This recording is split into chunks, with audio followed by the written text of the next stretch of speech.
এদিকে রাষ্ট্র কাঠামো মেরামতের ৩১ দফা ও জনসম্পৃক্তি শীর্ষক রাজশাহী বিভাগীয় কর্মশালায় বিএনপির ভারপ্রাপ্ত চেয়ারম্যান তারেক রহমান বলেন, যারা ভাবছেন সামনের নির্বাচনে ফাঁকা মাঠ তারা ভুল করছেন। সামনে ভয়াবহ সময় আসছে উল্লেখ করে ৩১ দফার রাষ্ট্র সংস্কার নিয়ে জনগণের পাশে থাকার নির্দেশ দেন তিনি। কি মনে করছেন, আহারে সামনে তো নির্বাচন হলে ফাঁকা মাঠ?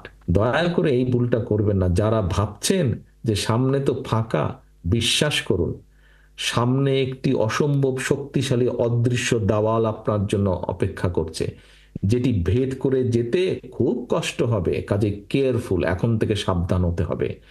৩১ দফা নিয়ে যান, জনগণকে বোঝান, জনগণের আস্থা অর্জন করুন, জনগণের প্রত্যাশা পূরণের চেষ্টা করুন। সব প্রত্যাশা আপনি এখনই পূরণ করতে পারবেন না। যদি ইনশাল্লাহ আল্লাহর মতে আমরা সরকার গঠন করি, অনেকাংশে সেই প্রত্যাশা আমরা পূরণ করতে সক্ষম হব।